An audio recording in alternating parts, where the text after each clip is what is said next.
शुभ कर्म हो या अशुभ कर्म, कर्म योग नहीं होता।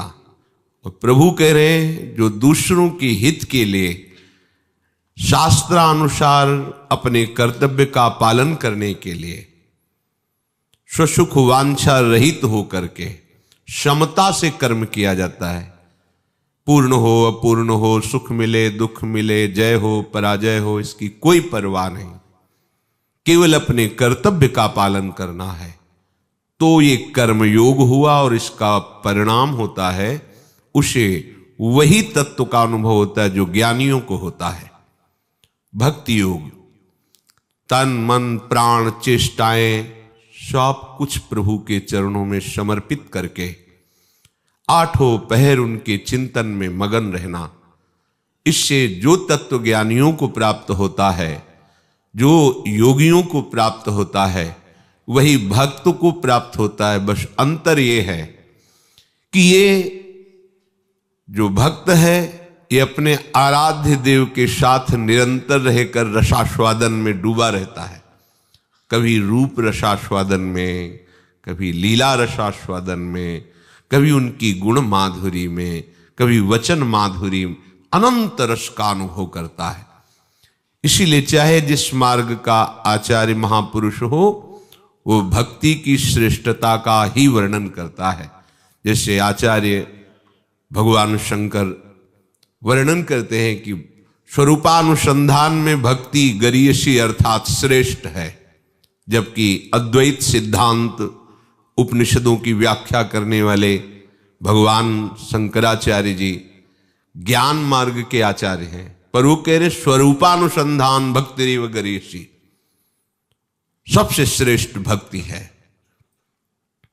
यहां प्रभु ये वर्णन कर रहे हैं, पीछे कहा कि सांख्य योग से कर्म योग से उसी परमात्मा का अनुभव होता है।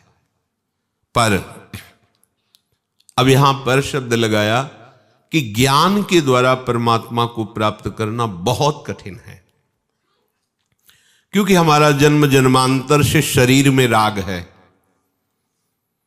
जब तक शरीराभिमान शरीर राग नष्ट नहीं हो जाता, तब तक स्वरूप बोध नहीं होता, और ये राग नष्ट होना बहुत कठिन है।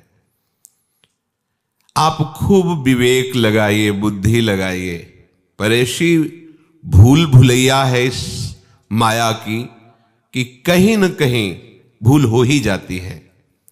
इसलिए शास्त्रों में वर्णन किया गया है कि जो ज्ञान का मार्ग है ये बड़ा कठिन है, और बड़ी ऊंचाई पर चढ़े हुए को भी गिरने की संभावना रहती है।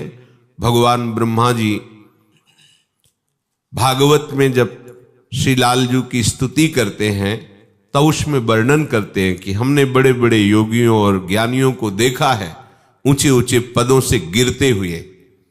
इसलिए प्रभु मैं आपके श्री चरणों का आश्रय लेकर और कुछ नहीं जानता, बस इतना जानता हूं कि आप हमारे आश्रयदाता हैं। जो प्रभु का आश्रय ले लेता है, ऐसा ये नहीं कि उस पर माया का प्रभाव नहीं पड़ता, उस पर भी आकर्षण होता है, वो भी बाधित किया जाता है माया के द्वारा, पर इसमें भगवान रक्षा करते हैं, इसमें प्रभु रक्षा करते हैं। इसलिए आंख मूंद के चलने पर भी उसके गिरने की संभावना नहीं, गिरते हुए भी गिरने की संभावना नहीं। जैसे माँ ऐसे बच्चे को चला रही हो तो चाहे जैसे चले, वो गिरेगा तो माँ की बाजुओं में ही। ऐसे ही करूं सदा तिनके रखवारी, जिम बालक राखे महतारी। ऐसे प्रभु अपने भक्त को चलाते हैं। इसलिए सबने एक स्वर में स्वीकार किया है कि भक्ति सर्वश्रेष्ठ है। बहुत सहज में भगवत प्राप्ति इससे होती है। ज्ञान के पंथ कृपान की धारा, परत खगेश लगे नहीं बारा। जो निर्विघ्न पंथ निर्वाही, सो कैवल्य परम पद लहाई। और ऐसे कैवल्य परम पद को भक्तजन स्वीकार ही नहीं करते। दीयमानम न गृह्णन्ति बिना मत सेवनम जनाहा। स्वयं प्रभु कहते हैं मैं उनको ये मोक्ष सारूप्य सामीप्य आदि देना भी चाहूं तो वो स्वीकार नहीं करते, वो मेरी सेवा स्वीकार करते, मोक्ष नहीं। यहां प्रभु कह रहे हैं संन्यासस्तु महाबाहो दुःखमाप्तुम योगतः योगयुक्तो मुनिर्ब्रह्म न चिरेणाधि गच्छति। हे महाबाहो, कर्म योग के बिना सांख्य योग की सिद्धि होना बहुत कठिन है। इसलिए मननशील जो उपासक है वो शीघ्र ही भगवत तत्व को प्राप्त हो जाता है। मननशील उपासक बताया है प्रभु ने। जो मननशील योगी है वो बहुत जल्दी प्रभु को प्राप्त कर लेता है, शीघ्र अनुभव हो जाता है। मनन हो रहा है विषयों का, शरीर संबंधी सुखों का, और आपको 50-60 वर्ष हो गए साधन में लगे हुए, तो जरूरी नहीं कि आप 60 वर्ष से लगे हैं तो आपको वस्तु प्राप्त ही हो जाएगी। मननशील, आपका मन एक क्षण के लिए भी अपने आराध्य देव से विलग न हो, सदैव मनन होता रहे उनका। हमारा मनन वही होता है जहां हमारी महत्व बुद्धि होती है, जहां अपनापन होता है, जहां राग होता है, द्वेष होता है, वहां मनन होता है। मनन होगा, द्वेष का भी होगा मनन, प्रतिकूलता का मनन होगा, अनुकूलता का मनन होगा, राग का मनन होगा, अपनापन का, महत्व बुद्धि का। देख लो, जहां जहां आपने महत्व कर रखा है, संबंध बना रखा है, अपनापन कर रखा है, राग कर रखा है, द्वेष कर रखा है, वहीं आपका मनन होता है। और ऐसे मनन करते हुए जन्म जन्म व्यतीत हो जाए तो भी भगवत साक्षात्कार नहीं होगा। एकमात्र आराध्य देव का मनन। जब तक संसार की किसी भी वस्तु व्यक्ति का राग रहेगा तब तक भगवत प्राप्ति नहीं होगी। भगवत दर्शन में विलंब है आपका राग, शरीर के प्रति राग, शरीर संबंधियों के प्रति राग, शरीर के भोगों के प्रति राग। देख लीजिए, यही राग हमारे भगवत साक्षात्कार में बाधक है। इसी राग को त्यागने का नाम वैराग्य है। चाहे गृहस्थ में हो या विरक्त में, उसे राग त्यागी होना ही पड़ेगा, तभी वो भगवत साक्षात्कार कर पाएगा। राग का सर्वथा अभाव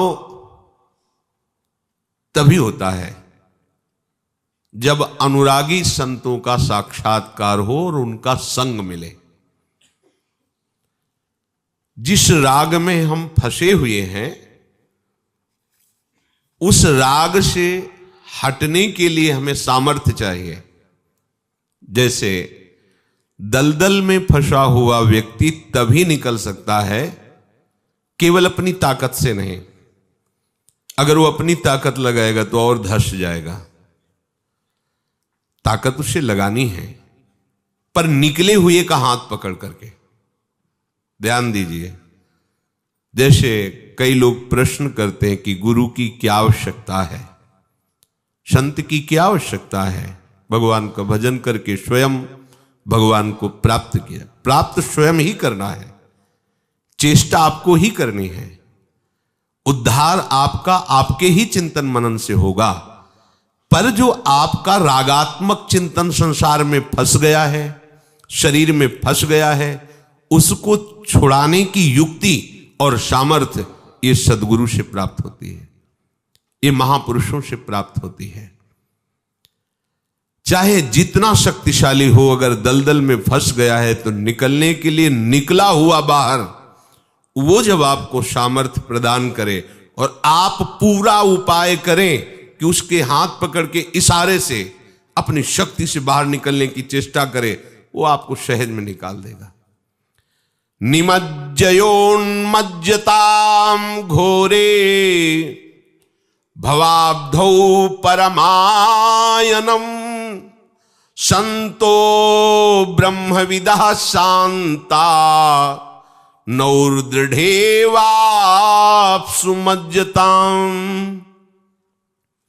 इस संसार समुद्र में डूबे हुए को निकालने के लिए ब्रह्मवेत्ता भगवत प्राप्त शांत चित्त संत जन ही परम सहारा हैं, अवलंबन हैं।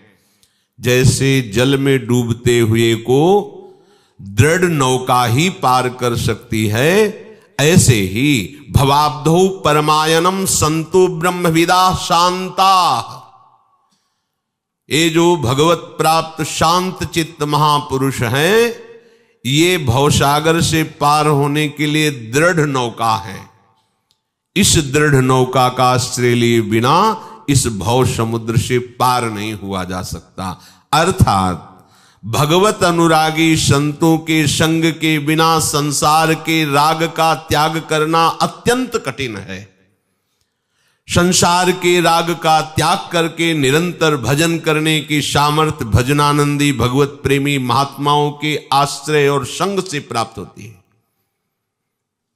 भजन न होई संग बिनु, भजन बिना नहीं प्रेम, छिनहु भजन न छाड़िए, धरिए यह ध्रुव नेम।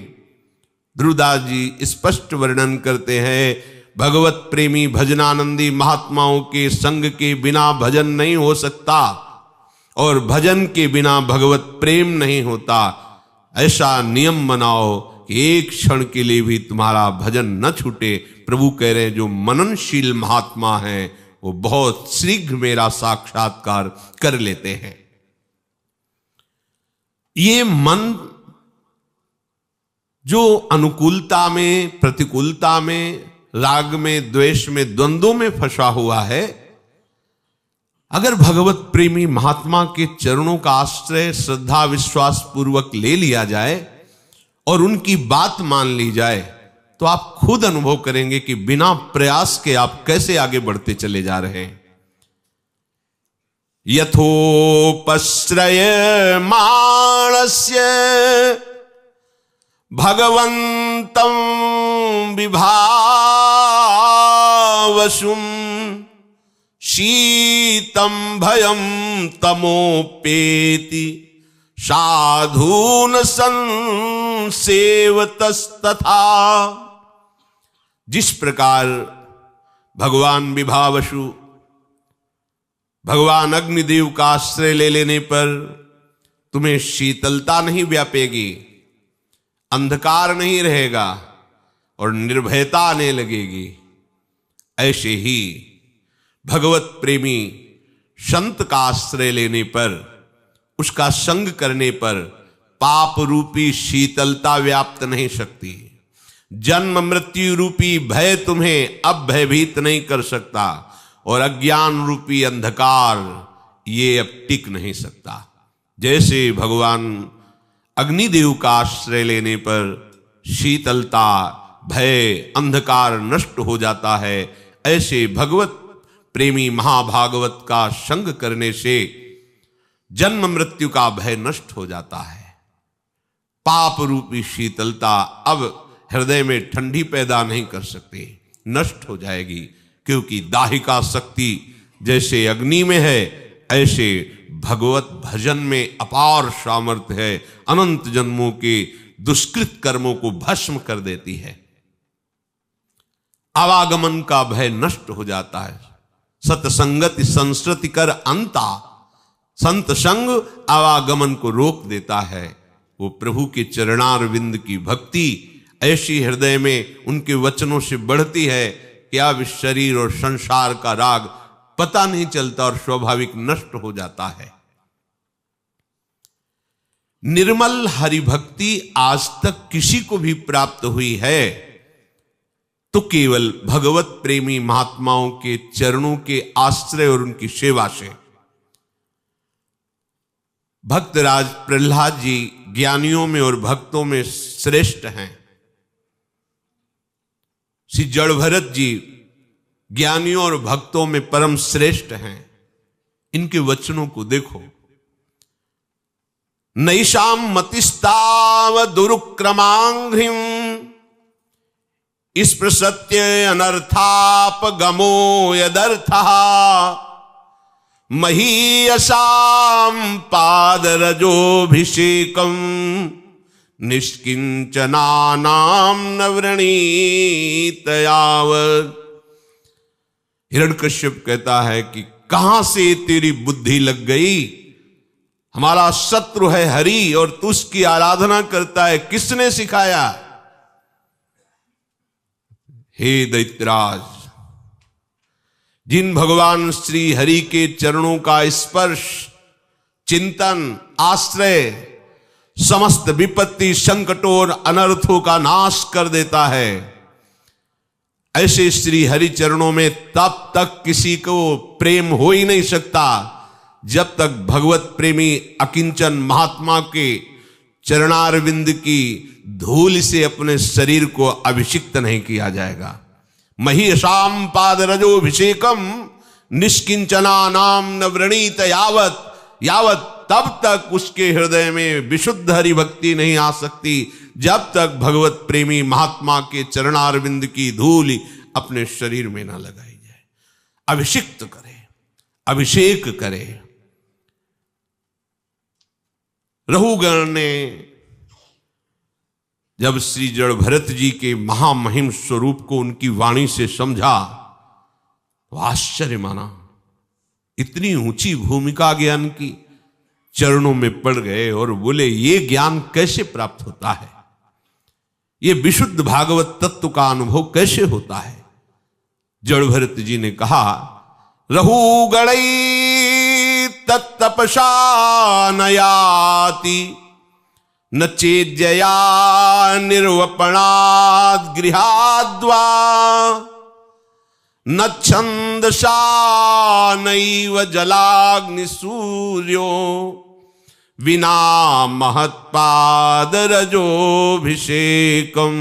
आहा, हे रहुगण, ये विशुद्ध भगवत भक्ति, ये विशुद्ध भगवत तत्व का ज्ञान, चाहे जितनी कोई तपस्या कर ले, यज्ञ कर ले, दान कर ले, गृहस्थ आश्रम के पूरे सत्कर्म कर ले, खूब परोपकार कर ले, वेदाध्ययन कर ले, जल की उपासना, अग्नि की उपासना, सूर्य की उपासना कर ले, तो भी ये नहीं प्राप्त होता। ये तो भगवत प्रेमी महापुरुषों की चरण धूलि में स्नान करने से ही, अर्थात उनके चरणों के आश्रित होकर उनकी आज्ञा पालन से ही प्राप्त होता है।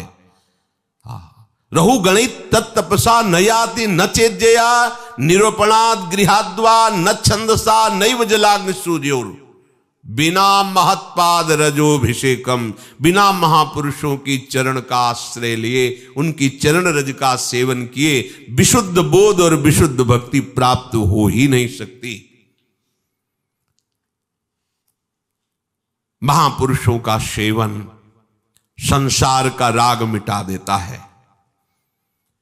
कोई ये ना समझे कि सेवन का तात्पर्य केवल उनके शरीर सेवा में जो है वही सेवन कर रहे हैं।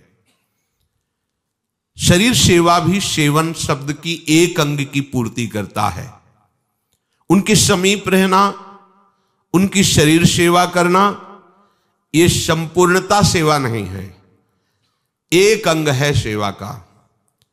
जब तक हम उनकी आज्ञा के अनुसार नहीं चलेंगे तब तक संपूर्ण सेवा नहीं मानी जाएगी।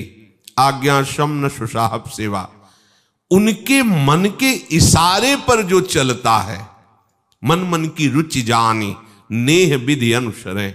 हमारे सदगुरुदेव क्या चाहते हैं, हम जिन संत का आश्रय लिए वो हमें कैसे चलाना चाहते हैं, वैसे बिल्कुल कोई भी मनमानी नहीं, उनके अनुसार अपना जीवन निर्माण करना। अभी तक मन बुद्धि के अनुसार जीवन का पतन हुआ, अब गुरुदेव के अनुसार निर्माण होगा हमारे जीवन का।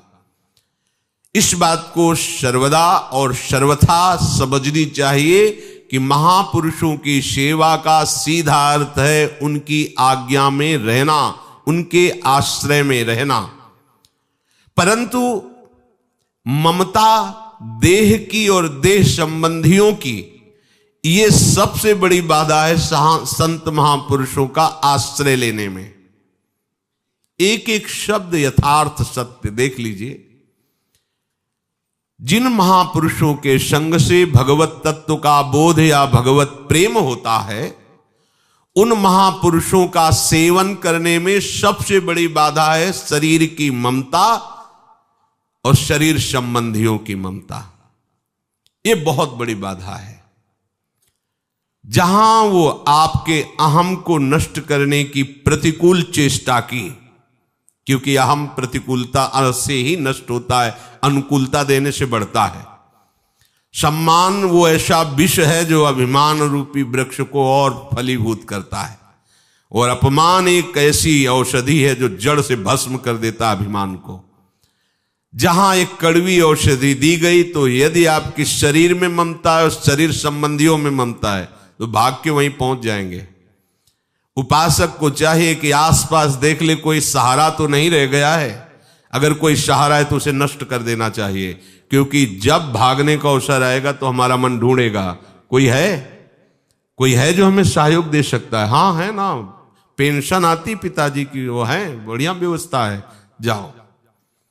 निकले थे अनंत जन्मों के सुकृत से भगवान की चरणारविंद की उस महान प्रेम लक्षणा भक्ति की प्राप्ति के लिए, जिसकी ब्रह्मा भी याचना करते और वंदना करते हैं। कहां फिसल कर फिर वहीं खड़े हो गए ममता के दलदल में, जहां एक बार निकलने का अवसर दिया जाता है, बार बार नहीं। ये भी ध्यान रखना, एक बार ये सौभाग्य प्राप्त होता है ममता से निकलने का। अगर आपने उस कृपा को ठुकरा दिया तो जीवन में तुम्हारी सामर्थ्य नहीं कि उस दलदल से निकल सको, क्योंकि केवल कृपा ही तुम्हारी ऊपर ममता से निकालने की सामर्थ्य प्रदान करेगी और दूसरी नहीं। ममता शरीर और संबंधियों की होने से महापुरुषों का सानिध्य अच्छा ही नहीं लगता। एक एक शब्द यथार्थ। ममता का स्वरूप मेरे घर है, मैं शरीर से स्वस्थ हूं, मेरे परिवार हैं। कोई ऐसे वैसे घर का समझते हो? नौकर चाकर, रुपया पैसा, कई फ्लैट हैं, सब व्यवस्थाएं, बैंक बैलेंस है। भूखों थोड़ी मरते हैं कि हम भीख मांगे। क्यों हम तुम्हारी सहें? मेरे संबंधी बड़े बड़े अधिकारी हैं, मेरी प्रॉपर्टी कितनी तुम्हें पता है?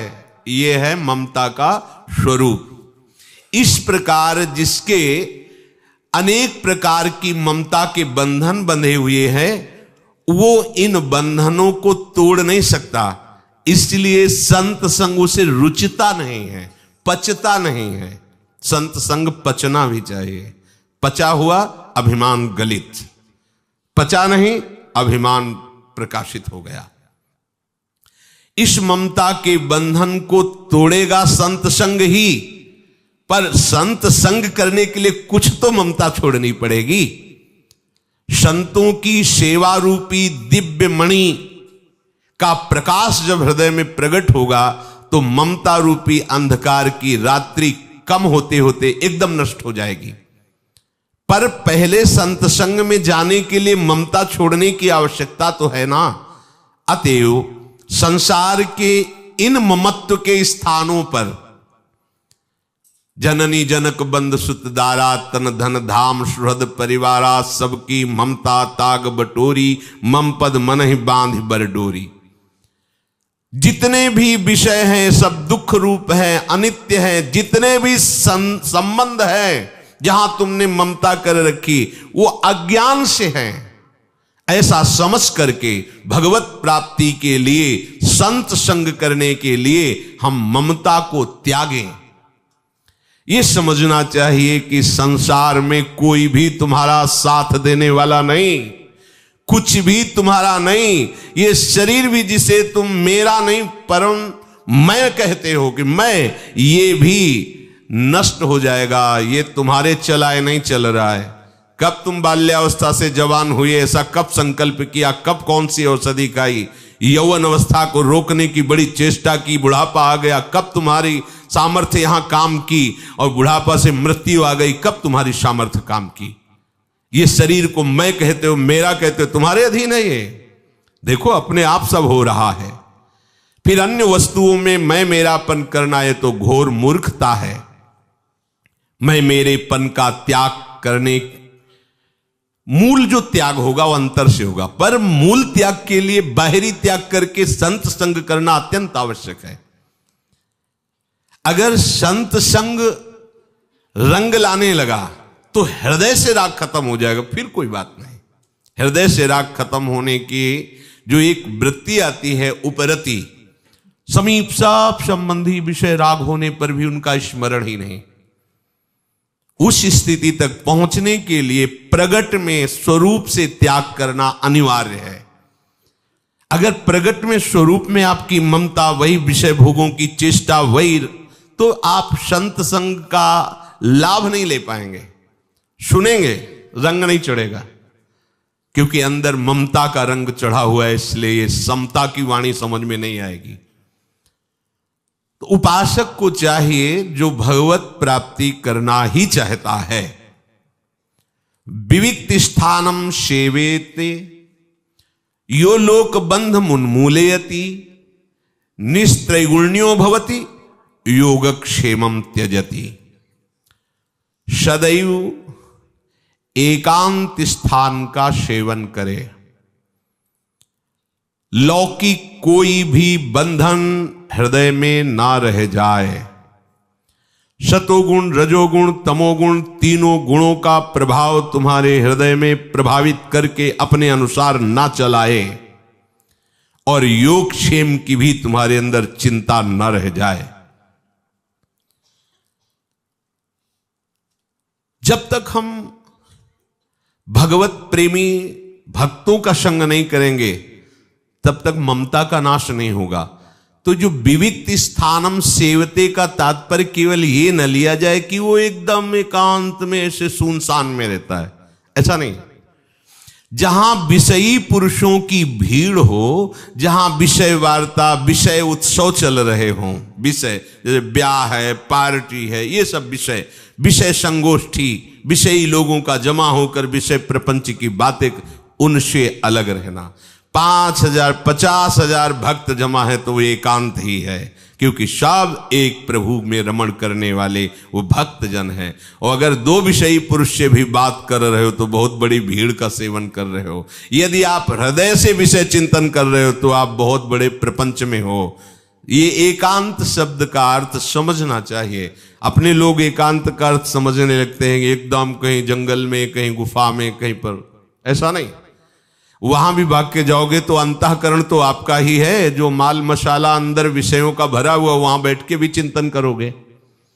और भगवत प्रेमी संतों के संग में चाहे जितने विषयी पुरुष हो, अगर थोड़ी भी श्रद्धा रखते हो तो कुछ समय तो ऐसा चला जाएगा कि आपको पता नहीं चलेगा कि कैसे चला गया। भगवत कीर्तन, भगवान नाम का उच्च स्वर से जब गायन होता है तो मन चाहे जितना विषयी हो वो झूमने लगता है। भगवत चरित्र, भगवत सिद्धांतों का जब वर्णन होता है तो अगर बहुत ही तमोगुणी है तो उसे नींद आ जाएगी, तो भी उसे विश्राम जैसा लगेगा। और अगर थोड़ा भी विवेकी है तो उसे आंतरिक विश्राम प्राप्त होना शुरू हो जाएगा।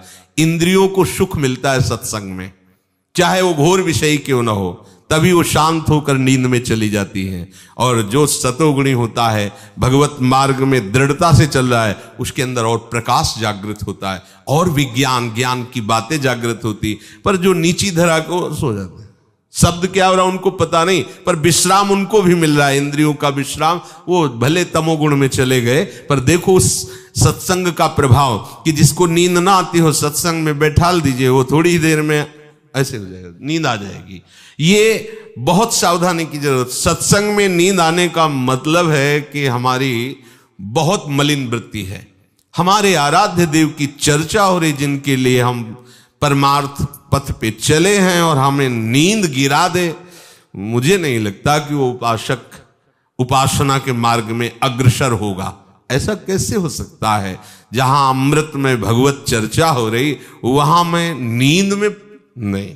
आएगी ही नहीं। अगर आती है तो विरोध करो उसका, उसको स्वीकार ना करो। विविक्त देश सेवित्व मरतिर जन संसदी। उपासक को चाहिए जहां बहुत विषयी पुरुषों की भीड़ भाड़ हो, जहां विषयी पुरुषों की वार्ता हो, वहां बिल्कुल न बैठे, वहां बिल्कुल न जाए। किसी भी भेष में हो कोई, जिनके संग से श्यामा श्याम का विस्मरण हो जाए, विषय अच्छे लगने लगे, वो कुसंग ही है, कोई भी हो। बिल्कुल सच्ची बात मानना। जाके संग कुमति मति उपजय, करत भजन में भंग, तजोरे मन हरि विमुखन को संग। कोई भी हो वो हरि विमुख ही है।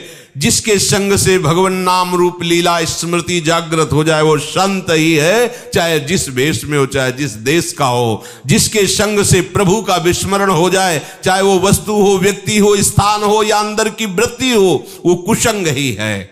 उसका त्याग करना ही एकांत का सेवन करना है। कितना भी साधन करे उपासक, पर जब तक वो विषय दृश्य, विषयी पुरुषों का संग और विषय जन समुदाय, इनका सेवन करेगा तो उसका मन प्रभु में नहीं लगेगा, चाहे जितनी साधना कर ले। इसलिए साधक को विषयी पुरुषों के संग से बचना चाहिए। बड़ी कृपा है कि ऐसी दिनचर्या है कि आपके पास एक क्षण भी नहीं है कि आप किसी से संभाषण कर सके। ऐसी व्यवस्था लाडली जी की है कि आपको किसी से संभाषण करने की आवश्यकता ही नहीं है। अपने आप योगक्षेम का वहन कर रही हैं।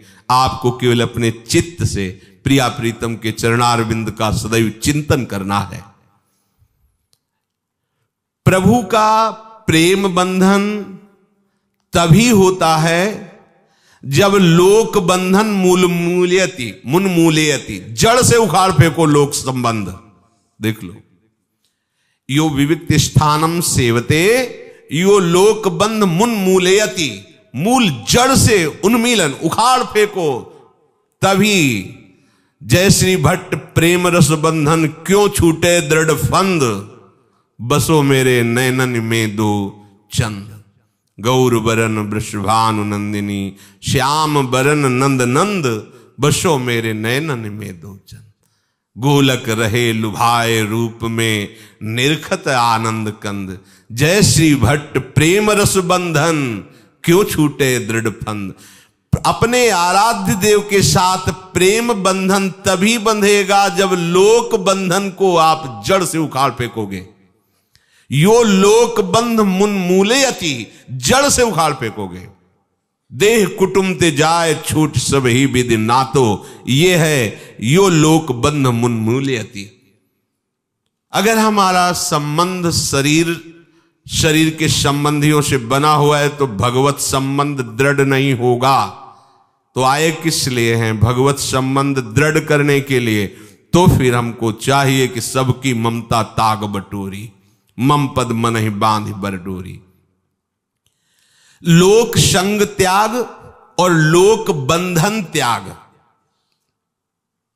देख लो कितना दुर्भाग्य है कि हरि आश्रय छोड़कर विरक्त होकर के भी हमें अन्य आश्रय में जीना पड़े। अन्य आश्रय ही है। हरि गुरु का आश्रय छूटा तो अन्य आश्रय ही है। अगर अन्य आश्रय में जीना पड़ रहा है तो अभी दुर्भाग्य पीछा नहीं छोड़ रहा। देखो बड़ी सूक्ष्म वृत्ति है। पूज्य श्री रघुनाथ दास गोस्वामी जी के जो पूर्व पिता थे बड़े ऐश्वर्य संपन्न थे। जब देखा कि बेटा ऐसी वैराग्य वृत्ति धारण, तो उन्होंने रसोईया, सामग्री, नौकर चाकर सब भेजे थे, स्वीकार नहीं किया। उनके वैराग्य ने स्वीकार। प्रभु से प्रेम बंधन बांधने के लिए ये लोक बंधन तोड़ना ही होगा, ये लोक बंधन नहीं। अगर लोक बंधन है तो भगवत बंधन। तो देखो उन महापुरुष की कैसी स्थिति थी। सोवत हु रसना रटे राधा कृष्ण सुनाम, सुषुप्ति में है पर जिभ्या राधा कृष्ण, ऐसा उच्चारण हो रही। प्रभु के रहस्य, प्रभु के प्रभाव, प्रभु के तत्व के साथ हमें तन्मय होना है। तो मृत्यु में दुखालय इस शरीर के भोग और संबंधियों की, ये जो हमारी ममतामयी वृत्ति है, संबंधमयी वृत्ति है, यही अज्ञान, इसको तोड़ना ही पड़ेगा। अंदर से इस विषय को विचार पूर्वक देखिए, क्या आप ऐसा कर रहे हैं? परमार्थ के पथिक के भगवत प्राप्ति के लिए चल रहे हैं इस मार्ग में, पर आप राग और पुष्ट कर रहे हैं, राग त्याग नहीं रहे हो। प्रश्न करते हैं कि भगवान इतने छलिया क्यों हैं, क्यों हमारे सामने नहीं आते, छुपे? कब मिलना चाहते हो भगवान से? कौन मिलना चाहता है? जब किसी से मिलने की बात आती है तो आप अपने हृदय में देखो, क्या दूसरी याद आती है? अगर उसने कह दिया है कि 10 बजे मिलेंगे तो बार बार घड़ी पे नजर जाती है, वैसा लगता है कि अभी तो 5 बजे, 5 घंटे हैं, मतलब 5 कल्प की तरह समय व्यतीत होता है। एक एक मिनट लगता है घंटों में हो गया, 1 मिनट लगता है घंटों हो गया, ऐसा लगता है 5 घंटे। कितना कितना हमें सहना पड़ेगा, उसे कुछ नहीं दिखाई देता, बस बार बार हृदय तड़पता है कब वो आवे और मैं कब उनसे मिलूं, किसी से भी मिलने की भावना। और फिर जगत के अनंत महिमा में जो स्वामी है, उन प्रभु से तुम्हारा प्यार हो गया है और तुम उनसे के दर्शन करना चाहते हो, मिलना चाहते हो। कैसे, कैसी बात कर दी? नहीं खान पान ते भावे है, नहीं कोमल वसन सुहावे है, सब विषय लगे ते खारा है, हरि आशिक का मग न्यारा है। बातें करते हैं, भगवत दर्शन करना है, भगवान क्यों नहीं दर्शन देते? भगवान तो तुम्हारे सामने है, तुम दर्शन करना कहां चाहते हो? अगर करना चाहते तो बस पर्दा हटाना है, त्रिगुण माया का पर्दा हटा। हाँ, कि जड़ चैतन्य कछु नहीं दिखत, जित दिखत तित श्याम खड़े। आ गई बात। छलिया तुम हो कि प्रभु छलिया है? छलिया तो तुम हो। तुम ही कपट करके प्रभु से बात करते हो। खुले हृदय से बात करो ना। रखते हो ममता शरीर से और भोगों से और संसार के संबंधों से, और बात करते हो मेरे प्राणनाथ प्रभु आप मुझे क्यों नहीं मिलते। ये छलिया है, छल भरे वचन है। हृदय से बोलो कि कोई नहीं मेरा, और वो आचरण में उतार लो, कोई नहीं तेरा, तो आपको दिखाई देगा कि हर समय वो दुलार कर रहे हैं। ये कोई बातें नहीं है। ये जो भगवत प्रेमी महात्मा पूरा जीवन भगवान के भरोसे और आश्रय में गुजारने वाले हैं, अगर इनको अनुभव ना होता तो किसके सहारे जीवन चला, किसके सहारे वो जी रहे हो? कोई पक्षपात लेके थोड़ी भगवान की जय बोलते हैं। उनकी छाती जय बोलती है, उनका हृदय जय बोलता है, उनका रोम रोम। तो उनको पता है ना कि मेरे प्रीतम कितना प्यार करते हैं। आपने न जाने कितने प्रियतम बना रखे हैं, और फिर कहते हो श्री कृष्ण प्रीतम मिले नहीं। कैसी बात करते हो? देखो ना, जिनको श्री कृष्ण प्रीतम लगे उनकी दशा देखो ना, शास्त्रों में वर्णन है कैसी दशा। पूरी रात निकल जाती है, एक पलक भी नहीं झपकती, आंखें रास्ता देखती रहती, कब मेरे प्रभु आएंगे। दरस बिन दुखन लागे नैन, कभी भी चैन नहीं मिलता, कुछ अच्छा नहीं लगता। ऐसी व्याकुलता कि प्राण ऐसे फूल जैसे लगते हैं। अगर प्राण चढ़ाने से प्रीतम मिले तो करोड़ों प्राण न्योछावर उनके चरणों में। यो लोक बंध मुन मूलयति, जो लोक बंधन का त्याग कर दे। कहां है, कहां परमार्थ का पथिक है? देखो ना, भीड़ भाड़ विषयी पुरुषों के संग और विषयी पुरुषों से दूरी बना के, यहां थोड़ी चूक हो जाए तो वो जाके विषयी पुरुषों के पास बैठता है, क्योंकि मन मारना आया ही नहीं और मन विषयों से जीवित रहता है। अब वो विषयी पुरुषों के जा चोरी चोरी चुपके चुपके से भाग करके विषयी पुरुष, क्या ये कर रहे हो? तुम स्वयं अपना नाश कर रहे हो। परमार्थ के मार्ग में कदम रख करके स्वयं ऐसी गलती कर रहे हो जिससे तुम्हें ये जो सुविधा मिली है मनुष्य शरीर की, भगवत भक्ति की, ये सब छिन जाए। ऐसा क्यों करते हो? तुम अपने स्वार्थ को भी नहीं जान पा रहे हो। मन बुद्धि की चाल में आकर के ऐसे दुर्लभ तन को, ऐसे दुर्लभ संग को, ऐसे दुर्लभ लाभ को आप समझ नहीं पा रहे। निस्त्रैगुण्यो भवति, ये त्रिगुण माया का बड़ा प्रभाव है। कभी कभी अच्छे उपासकों के हृदय में भी ये अपना प्रभाव दिखाती है। इसीलिए महाप्रभु हरिवंश चंद्रजू कहते हैं, यही डर पे हरिवंश हित जिनो भ्रमय गुण सलिल पर, जिह नामन मंगल लोक तिहु सुहरिपद भज न विलंब करे। एक क्षण का भी विलंब अंतराय मत करो तो ये त्रिगुण माया कुछ नहीं कर पाएगी आपका। महाप्रभु हरिवंश चंद्र जी कह रहे हैं, नहीं तो ये ऐसी फिसलन वाली काई है तीनों गुणों की कि वो हृदय में आकर ऐसा विषय रस का आकर्षण, ऐसा जाल रचती है कि हम जान ही नहीं पाते कि हम कुमार्गगामी हो रहे और हम निकल जाते हैं अपने परमार्थ से बहुत दूर। कठिन है रसिक अनन्यता, राहत न मन एक ठौर, राई के सम चलत ही होत और की ओर। वो समझ ही नहीं पाता। तो यही डर पी हरिवंश हित, जिनो भ्रमई गुण सलिल पर, जिह नामन मंगल लोक तिहु। जिनका नाम तीनों लोकों का मंगल करने वाला है, उन प्रभु का विस्मरण न होने पावे एक क्षण के लिए भी, तो तुम त्रिगुण माया पर विजय प्राप्त कर लोगे। मामे वे प्रपद्यन्ते माया में ताम तरंतिते। हर समय प्रभु के नाम रूप का चिंतन, खत्म, माया नाम की चीज ही नहीं।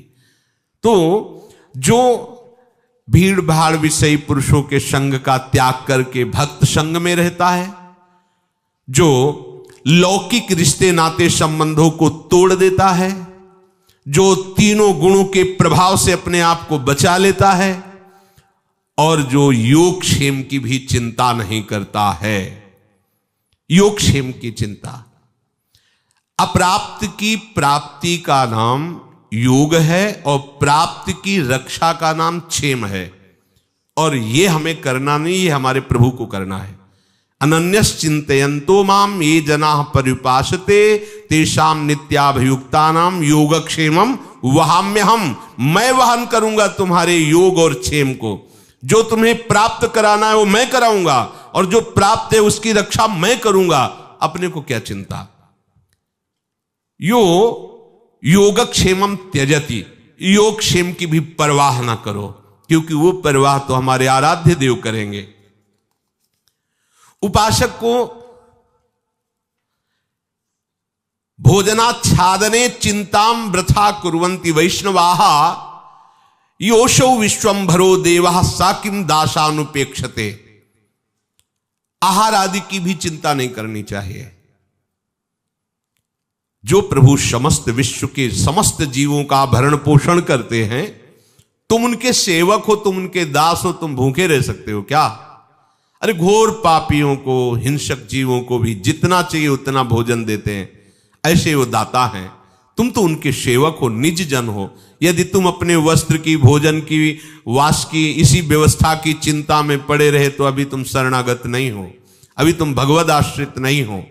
भगवद आश्रित को चाहिए कि भोजनाच्छादने चिंताम वृथा कुर्वन्ति वैष्णव। बेकार की ये चिंता मत करो। श्री हरिवंश नाम सब सिद्धि, सवै रसिक बिलसै नव निधि, भुगतै देहि न जाचहि, पोषण भरन न चिंत कराहि, श्री हरिवंश विभव बिलसाई, वृंदावन की माधुरी। उपासक यह कर्म फलम त्यजति, कर्माणि संन्यस्तति यति ततो निर्द्वंदो भवति। जो उपासक कभी भी किसी कर्म के फल की आकांक्षा नहीं करता, क्रमशः चढ़ाते चले जा रहे हैं उस महान स्थिति की तरफ, जो ज्ञानी जन कठोर साधना से भी अनुभव करना बड़ा मुश्किल होता है। भक्त को भक्त के संग से सहज में वो वस्तु अनुभव में आती है। यह कर्म फलम त्यजति, जब योगक्षेम की चिंता का त्याग हो गया तो उस उपासक को कर्म फल की आकांक्षा क्यों रहेगी? अब आप सुबह से शयन तक लगे हुए हो श्री जी की चरण सेवा में, बोलो क्या फल की इच्छा है? क्या फल की इच्छा है? यही बार बार मन कहता है, अहो भाग्य, अहो भाग्य, हमें श्री जी ने कैसा स्वीकार किया कि पूरा का पूरा समय वो अपनी सेवा में ले। ये हमारा फल है, वर्तमान में हमारा फल। हमें वृंदावन धाम वास मिल रहा है, हमें प्रिया प्रीतम के नाम रूप लीला का सेवन करने को मिल रहा है, रसिकों का संग मिल रहा है। इससे बड़ा भी कोई फल होता है क्या? हरिराम व्यास जी कहते परम पद किसको कहते हैं, मैं बताता हूं, भगवत प्रेमी महात्माओं का निरंतर संग ये परम पद है। आप परम पद में विराजमान हैं। तो कर्म फल की आकांक्षा ऐसे मार्ग के पथिक को नहीं होती। इसका फल क्या होगा, यही फल है जो हमें मिल रहा है। श्री हरिवंश नाम नित कहो, नाम प्रताप नाम फल हो। इसी नाम में प्रीति हो जाए, धाम में प्रीति हो जाए, इनकी सेवा में प्रीति हो जाए, इनके गुण गायन श्रवण में प्रीति हो जाए, इससे बड़ी और कोई सिद्धि नहीं, कोई फल नहीं इससे बड़ा।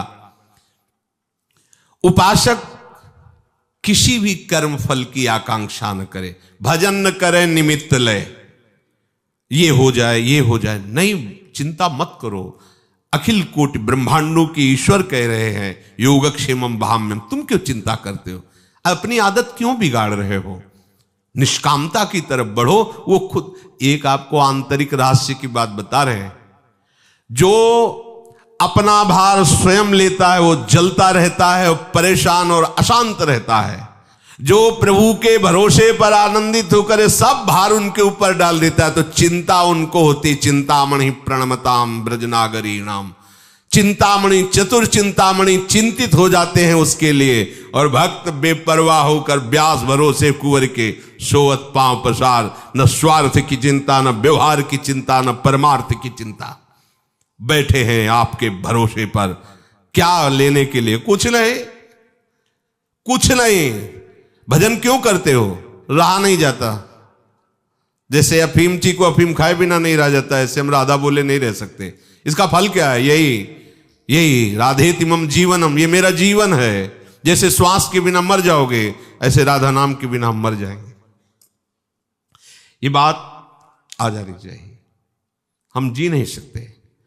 अगर प्रभु भी कहे कि हम तुम्हें सबसे बड़ा भक्त मानेंगे, आज से तुम्हें हमारी कसम में नाम छोड़ दो, उपासक की दम नहीं, ताकत नहीं कि छोड़ दे, वही उपासक। यही मिला नाम का फल, यही नाम का फल है कि अगर आराध्य देव भी परीक्षार्थ कह दें कि ऐसा, तो रुक ही नहीं सकता। भले दंड दो, भले नरक भेजो, पर अब ये छूट नहीं सकता। लागी लगन छूटे नहीं, जीभ चोच बर जाए, मीठो कहा अंगार में जाहि चकोर चबाए। ये भगवत, जब तक भगवत मार्ग में ऐसा उत्साह नहीं होगा, ये फल फूल की बातें तब तक चल ही नहीं सकते। अनुकूलता की मांग, प्रशंसा की मांग, प्रतिष्ठा की मांग, सुख की मांग, ये आपको भगवत मार्ग में नहीं चलने देगी। इसीलिए सम्मानम कल्याति घोर गर्लम नीचापमानम सुधा, श्री राधा मुरली धरो भज सके वृंदावन मात्यज। उपासक जो करता है वो अपने आराध्य देव के लिए करता है, इसलिए वो कोई भी फल की चाह ही नहीं करता। श्रृंगार का फल क्या होगा, किसी को बाद में मिलेगा, हमको तो उसी समय मिलता है जब हमारे आराध्य देव श्रृंगारित होकर विराजमान होते हैं और भर नेत्र उनके रूप माधुरी का पान करके हृदय उफान में होता है। इससे बड़ा और क्या फल होगा।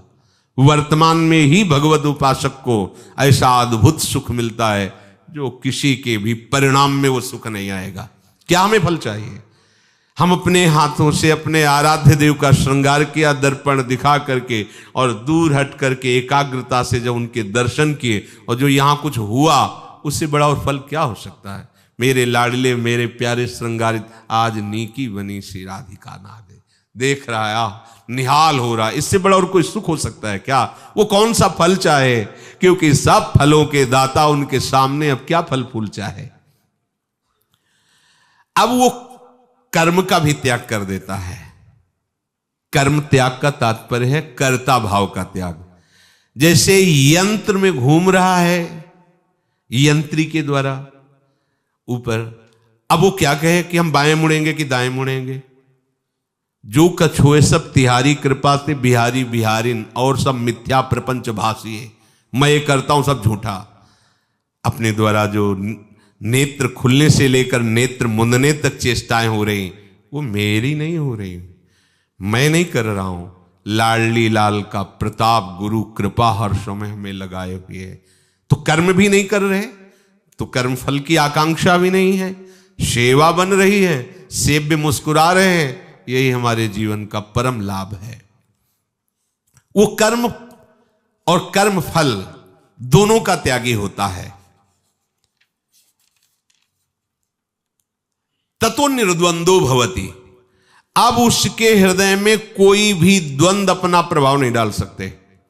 मान अपमान, निंदा स्तुति, लाभ हानि, ऐसी ऊंचाई पर चढ़ गया। वेदानपि संन्यस्ति केवल मौछिन्न अनुरागम लभते। वो उपासक ऐसी वेदातीत स्थिति को प्राप्त हो रहा है कि अब उसके आराध्य देव की तन्मयता में वेद सिद्धांत भी नमस्कार करके त्यागने योग्य हो गए। आराध्य देव की तन्मयता में, उनकी सेवा में, उनके तत्सुख भाव में जब वेद सिद्धांत आए तो उनको भी नमस्कार। वेदान, ये देवर्षि नारद जी बोल रहे हैं, वेदान्नपि संन्यस्त सा केवल मौछिन्न अनुरागम लभते। आज ये ग्रह, आज ये नक्षत्र पर्दा कर दो, आज सेवा नहीं होगी, आज तो कुदिन है, आज तो सुदिन है, खत्म। वेदान्नपि संन्यस्ति केवल मौछिन्न अनुरागम लभते। वो केवल प्रेम को ही देखता है, प्रेम को ही सुनता है, प्रेम की ही सेवा होती, प्रेम में ही जीवन है, प्रेम ही उसका विश्राम है। आठों पहर अपने आराध्य देव के अनुराग, किसी की कोई परवाह नहीं। सुंदरदास जी कहते हैं, न लाज तीन लोकन की, न वेद को कहो करे, न शंख भूत प्रेत की, न देव जच्छते डरे। सुने न कान और की, दृशे न और इच्छना, किसी की बात भी कान से नहीं सुननी। बस आठों पहर अपने आराध्य देव में। सिद्धांत है ये, प्रेम का सिद्धांत है। वृंदावन नवनिवृत्त निकुंज तो इसकी भी ऊंचाई पर है। ये सिद्धांत वर्णन करके प्रमाण देते हैं यथा ब्रज गोपिका नाम देवर्षि नारद जी। और यहां तीन गोपिनते दुर्लभ माई, नित्य विहार सहज सुखदाई, उसकी भी ऊपर।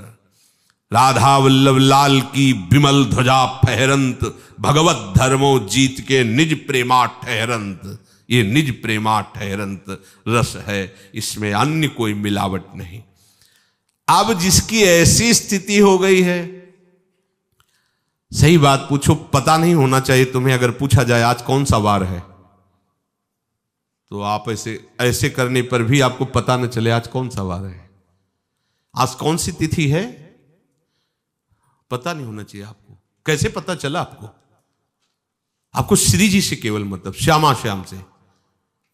यहां पता चलता है भीड़ देख के कि आज कोई पर्व है क्या, क्योंकि आज बहुत मंगला से लेकर शयन तक, शयन से लेकर मंगला तक, दूरे सृष्टि आदि वार्ता, तो पता कैसे चले? अगर पता चलता है तो अभी तुम्हारे हृदय में जिनका पता लगना चाहिए अभी नहीं लगा है पता। अगर उनका पता लग जाएगा तो औरों का पता जाने दो, तुम्हें अपना पता नहीं चलेगा। ये ब्रह्म नहीं, माया नहीं, नहीं जीव नहीं, काल अपनी सुधिना रही, एक रहे। ये परम विश्राम प्रेम की स्थिति है। ग्रह, नक्षत्र, वार, दिन, तिथि, ये सब प्राकृतिक ही तो है, चिदानंद थोड़ी है। और श्यामा श्याम उनका धाम, उनका नाम, उनका रूप, उनकी लीला चिदानंद। तो जो कालातीत है उनके ऊपर काल का शासन कैसा? नहीं, ये धाम कालातीत, नाम कालातीत, रूप कालातीत है। इनके गुण का, इनकी लीला का आठों पहर चिंतन बचा लिया। विधि निषेध नहीं दास, अनन्य उत्कट व्रतधारी, महाप्रेम रस है। तो ऐसे उपासक की क्या सामर्थ्य होती? बोले सतरति सतरति सा लोकांतारयति। वो स्वयं तर जाता है, स्वयं तर जाता है, वो लोकों को तार देता है, लोक के लोक पवित्र कर देता है। मद भक्ति युक्तो भुवनम पुनातु। इसीलिए यहां प्रभु कह रहे हैं गीता जी में कि जो मननशील महात्मा है वो शीघ्र ही भगवत प्राप्ति कर लेते। मननशील भक्ता एकांतिनो मुख्याः, यही मननशील का स्वरूप है। पहली बात, अपने आराध्य देव में इतना आपको तन्मय होना है कि आप किस जाति के हैं, कहां के हैं, किस कुल के हैं, आपके कौन कौन हैं, कौन कौन थे, कौन कौन बचे हैं, ये सब डिलीट हो जाना चाहिए, सब खत्म हो जाना चाहिए। आपकी स्मृति में भी नहीं आना चाहिए। देखो ना, अंदर झांक के देखो तो पूरा रजिस्टर अभी हरा भरा है? पूरा रजिस्टर भरा है। अब इसको बिना डिलीट किए किस रजिस्टर में भरोगे? उतना ही तो चिप है। चाहे त्रिगुणात्मिका माया के नाटक भर लो या प्रभु की दिव्य लीला भर लो, अगर वो माया का नाटक आप नहीं हटाओगे तो फिर कैसे दिव्य लीला कैसे भरोगे? देखो गोस्वामी जी जब इस एकांतिनो मुख्या स्वरूप का वर्णन करते हैं श्री तुलसीदास जी महाराज, वो कह रहे मेरे जाति पाती न चाहो काहू की जाति पाती, मेरे को काम को ना हो काहू के काम को, लोक परलोक रघुनाथ ही के हाथ सब, भारी है भरोसो तुलसी के एक नाम को। मेरी कोई जाति पाति नहीं है। भक्त की जाति क्या होती है? जो उसके आराध्य देव की होती है। समस्त वैष्णव एक ही कुल के हैं, अच्युत कुल के। जैसे अपने वृंदावन नित्य विहार रस के श्री हरिवंश सुगोत कुल देव जाति हरिवंश सब कुछ श्री हरिवंश स्वरूप हित रिद्धि सिद्धि हरिवंश। वृंदावन में सखियों के मध्य में विराजमान प्रिया प्रीतम, यही हमारी जाति है, यही हमारे कुल है, यही हमारे गोत्र है, यही हमारी सिद्धि है, यही हमारा परम लाभ है। ना मैं किसी की जाति पाति का आदर करता हूं, ना मेरे कोई जाति पाति है, गोस्वामी जी कह रहे हैं। ना मैं किसी के काम के लायक रह गया हूं, ना कोई मेरे काम के लायक है। ये लोकबंध मुन्मूलयति। ना मैं किसी लोक की परवाह करता हूं, ना किसी परलोक की परवाह करता हूं, एकमात्र अपने रघुनाथ जी के आश्रय में रहता हूं। मुझे अगर एक भरोसा है तो केवल नाम का भरोसा है। वो कहते हैं मैं भगवान शंकर को साक्षी करके कहता हूं, मेरी जीभ गल जाए अगर थोड़ा भी असत्य हो, ये रा और मां मेरे माई बाप है, यही मेरा पोषण कर रहे हैं। ये दो अक्षर रा और धा, यही हमारे जीवन है, यही हमारा प्राण है, यही हमारी सिद्धि है, यही हमारा निकुंज है। उठते बैठते चलते फिरते बस नाम का एकदम तन्मय पूर्वक ध्यान गान श्रवण मनन। अति ही अयाने उपखाने नहीं बूझे लोग, शाह ही को गोत गोत होत है गुलाम को। ये लोग जानते नहीं है, ऐसे पूछते तुम किस जाति के हो। अरे जो स्वामी का गोत होता है वही गुलाम का सेवक का गोत होता है। हम सब भगवत चरणारविंद के आश्रित है, प्रिया चरणारविंद के आश्रित, वही हमारे गोत कुल है। तो हमें किसकी परवाह? साधु के असाधु कै भलो कै पोच सोच कहा, काकाहू के द्वार परो जो है सो हो राम को। अरे भाई साधु हो या साधु हो, हमें तुमसे क्या लेना देना है? मैं किसी से कुछ कह रहा हूं क्या? किसी के द्वार पे पड़ा हूं क्या? मैं अपने प्रभु के द्वार पे पड़ा हूं। मैं जैसा हूं अपने आराध्य देव का हूं, किसी से कोई मतलब नहीं। अब आ गए आप एकांतिनो मुख्या भक्ति की श्रेणी में। ये ऐसी एकांतिक भक्ति जागृत होती है।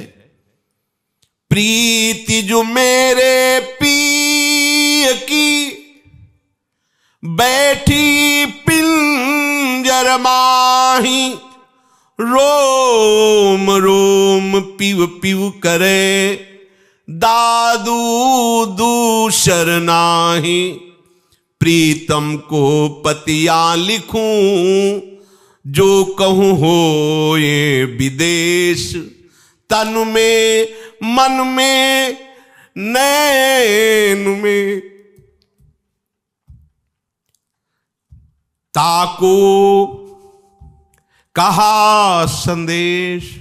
आहा, जब अपने आराध्य देव की प्रीति का हृदय में जागरण होता है तो जबान से ही नाम नहीं निकलता, रोम रोम से नाम। ऐसा भोरी सखी ने भी कहा है, रोम रोम जब रग रग बोले तब कछ स्वाद नाम को पावे, रोम रोम से राधा राधा राधा। बोले अगर कहीं प्रीतम दूर देश में रहते हो तो उनके लिए पत्र लिखूं, विनय भेजूं। जब रोम रोम से प्रीतम का नाम चल रहा है तो तन में, मन में, नयन में वो समा गए। अब कहां किसको संदेश लिखूं।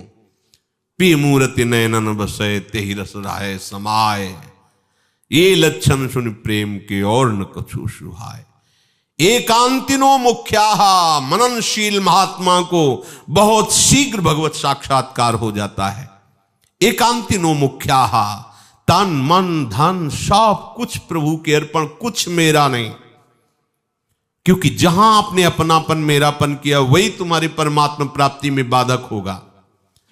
वो यंत्रवत प्रभु का हो जाता है। इस संसार में रहते हुए भी वो केवल यंत्र प्रभु का होता है। वो प्रभुमय हो जाता है, उसका मन प्रभुमय हो जाता है, उसके नेत्र प्रभुमय हो जाते हैं। प्रीतम छवि नयनन बसी, पर छवि कहां समाए। भरी सराय रहीम लखी, आप पथिक फिर जाए।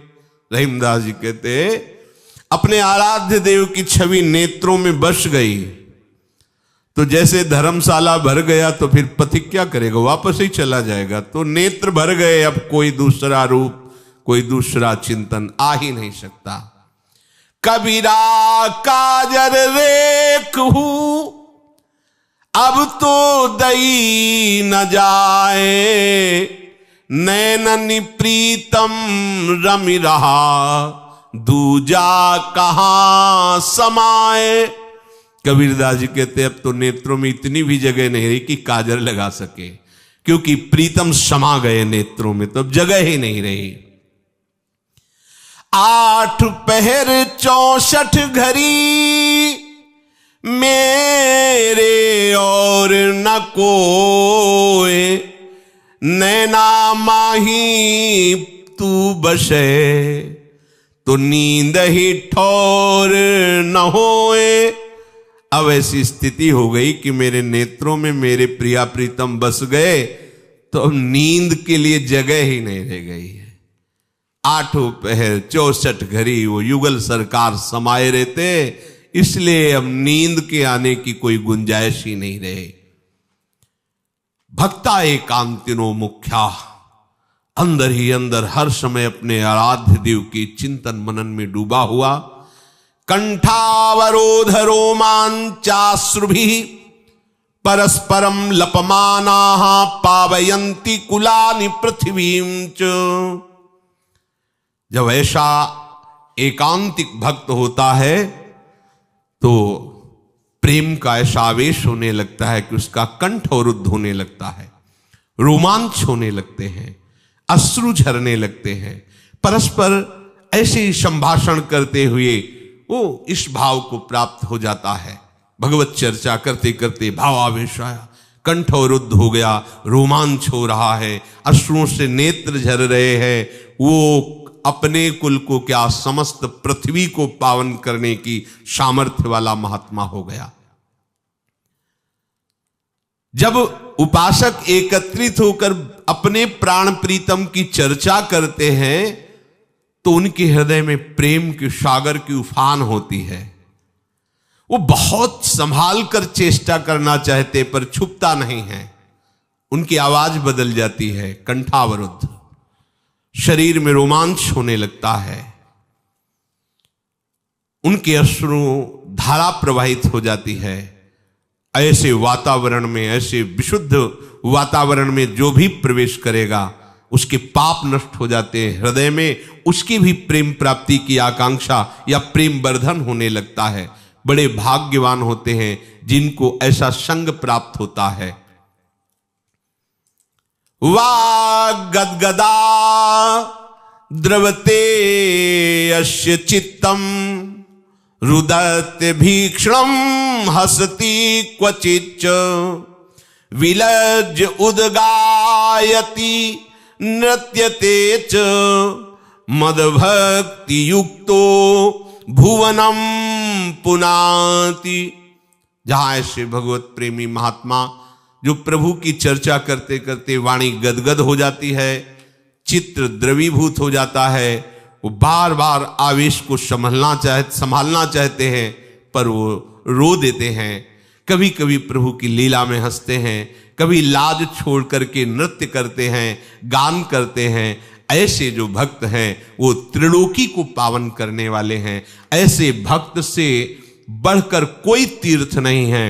अर्थात ऐसे भक्त का यदि संग मिल जाए तो अब किसी भी तीर्थ में जाने की आवश्यकता नहीं।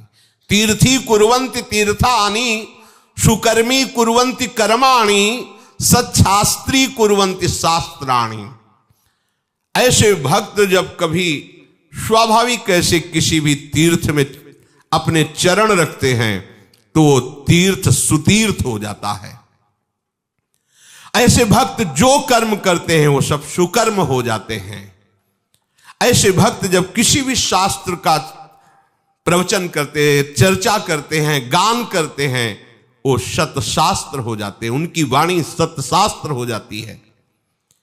तीर्थ भी अपवित्र हो जाते हैं जब ये पापी नर, जो पापी अर्थात जो पाप आचरण करने वाले शरीरधारी जन हैं, उन तीर्थों में जाते हैं तो उनके पाप उन तीर्थों में रहते हैं। पापात्माओं के सतत समागम से तीर्थों में मलिनता आ जाती है।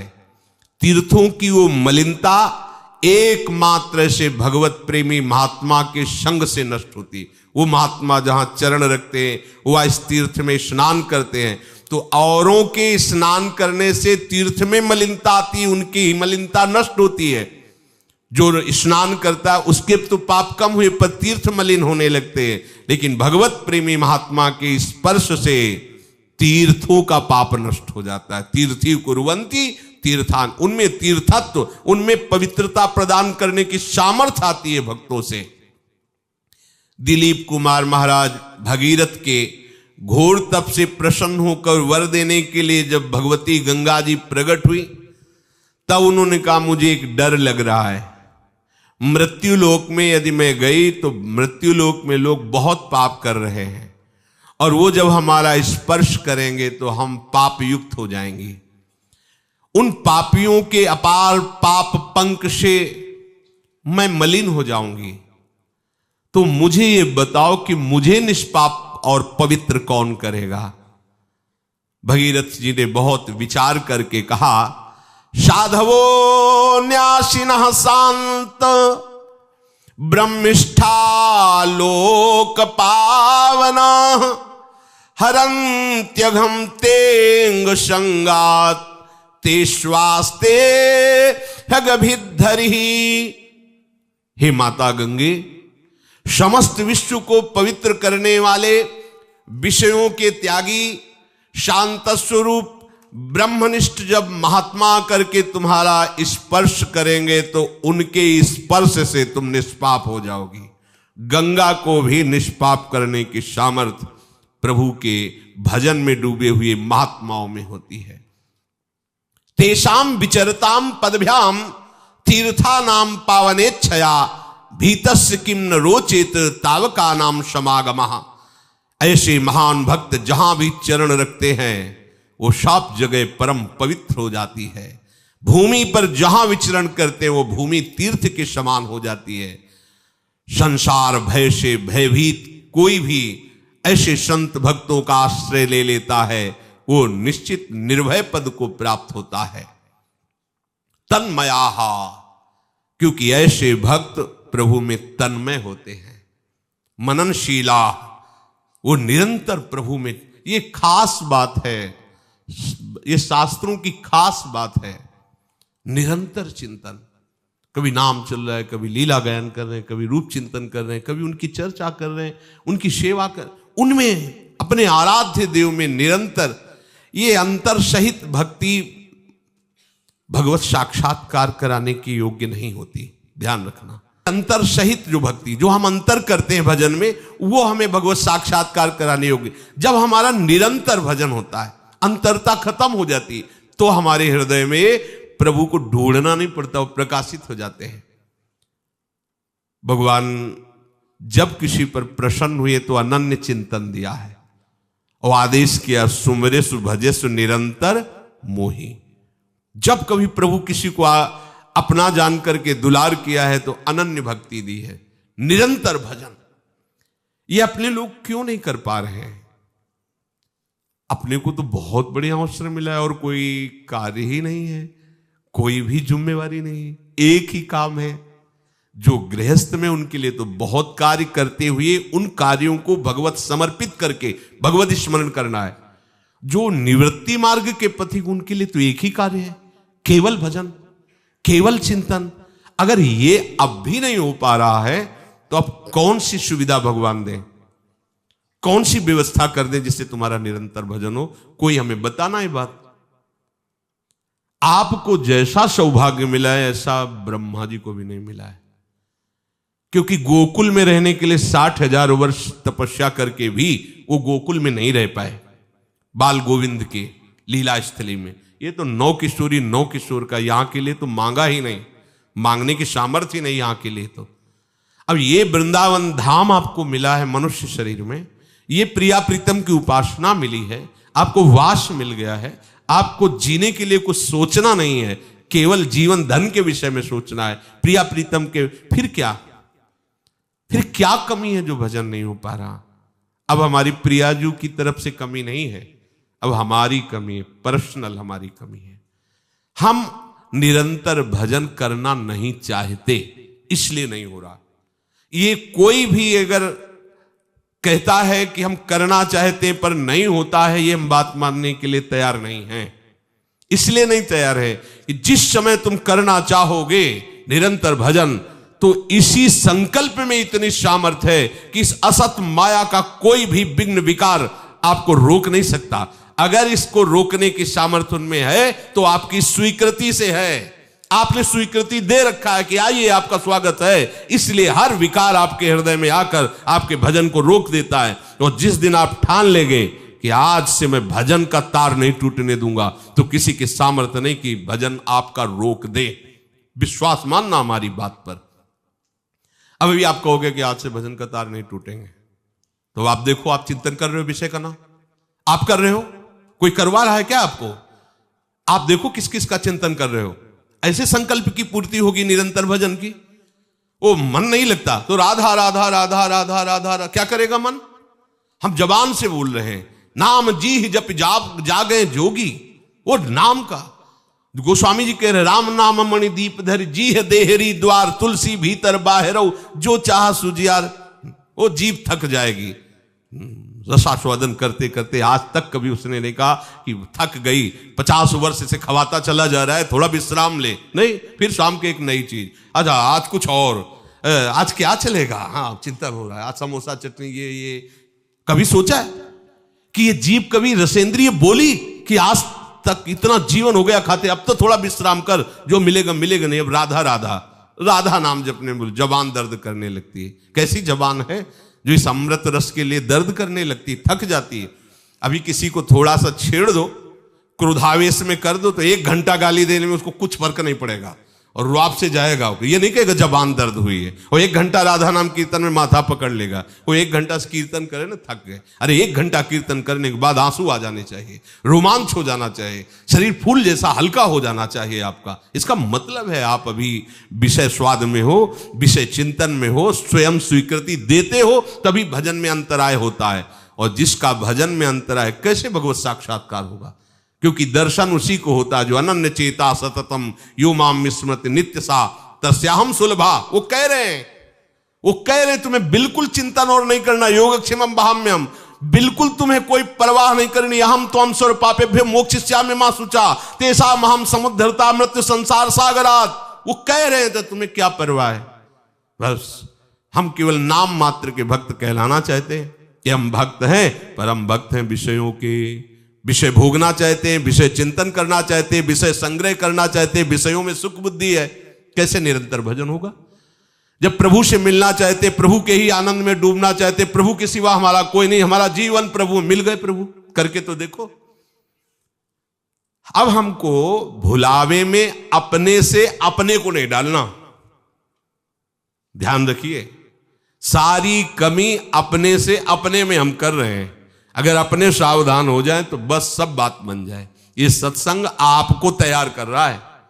आप खुद बलवान हो और ऐसा नियम लो कि आपका निरंतर भजन चले। नहीं, भगवान आदेश ही ना करते, अर्जुन जी के सामने खड़े हैं, वो कह रहे हैं इन विषयों के विकारों को तुम सहो, तास्तितिक्षस्व भारत, और मेरा अनन्य चिंतन करो, मेरे में मन बुद्धि लगा दो, तुम मेरे में ही निवास करेगो। सामने खड़े आपको इतना करना पड़ेगा, निरंतर अपने प्रभु का नाम रूप लीला धाम इसका सतत चिंतन कर। सब शास्त्रों का सार भगवान कह रहे कि बड़े बड़े ज्ञान के मार्ग के पथिकों को भी उस कैवल्य परम पद पर जाना बड़ा मुश्किल होता है, गिर जाता है। लेकिन भक्त जो मननशील है, जो तत्सुख भावना से युक्त हो रहा है, उसे भगवत साक्षात करने में कोई श्रम नहीं होता। बस अंदर ही अंदर मनन करते रहो प्रभु का। आज तक किसी को भी विषय तभी भ्रष्ट किया है जब आप विषय का चिंतन करेंगे। विषय को सुख बुद्धि से चिंतन करने पर संकल्प बनता है और संकल्प ही क्रिया में उतार देता है, वहीं भ्रष्ट हो जाता है। अगर भगवत चिंतन हो तो किसी की ताकत ही नहीं है कि आपको कोई गिरा सके। अंदर से प्रभु का चिंतन है तो बाहर से आग की ज्वाला भी आपके रोम को झुलसा नहीं सकती, औरों की तो बात जाने दो। पूरी लंका जल गई विभीषण के घर में, कहीं भी झुलसन नहीं हुई। हनुमान जी की एक पूंछ का बार भी नहीं भरा। क्यों? जिनके इशारे से दाहिका शक्ति अग्नि में विराजमान है, वो सर्वशक्तिमान प्रभु का नाम ले रहे हैं, प्रभु का चिंतन कर रहे हैं, प्रभु के दास हैं। तो एक नाना प्रकार के जो विकार हैं ये इसलिए आपके हृदय में आते। आप कहते हो भगवान डांट क्यों नहीं देते? भगवान आज देख रहे हैं कि आप चाह रहे हो, स्वीकृति दे रहे हो, दस्तखत कर रहे हो, तो जब तक आप उनसे ऊब करके रोगे नहीं कि नाथ मुझे नहीं चाहिए, फिर वो ऐसा डांट देंगे कि कभी नहीं आएंगे। अभी आप ऐसा कहां कहते हैं? हाँ, उस भोग के भोगने के बाद जरूर कहते हैं अब नहीं चाहिए, लेकिन 2 घंटा बाद फिर चाह पैदा हो जाती है। चाहे वो खान पान का भोग हो, कोई भी चेष्टा हो, हर भोग के बाद ऐसा लगता है कि ठीक है अब नहीं, और इसके बाद फिर वो आ जाता है। बस वो कब आ जाता है? जब आप खाली होते हो। अगर खाली न रहो तो एक बार की गलती दोबारा आपको परास्त नहीं कर सकती, पर खाली होकर के जहां उसका चिंतन किया, संकल्प बना, पुनः क्रिया, यही हो रहा है। चिंतन क्रिया, क्रिया से चिंतन, चिंतन से फिर क्रिया, और इसी से जन्म मरण, यही चक्र चल रहा है। चिंतन को रोकिए, मननशील बनिए, अपने आराध्य देव के चिंतन में मगन रहिए। शेष चर्चा आगे। श्री राधा वल्लभ।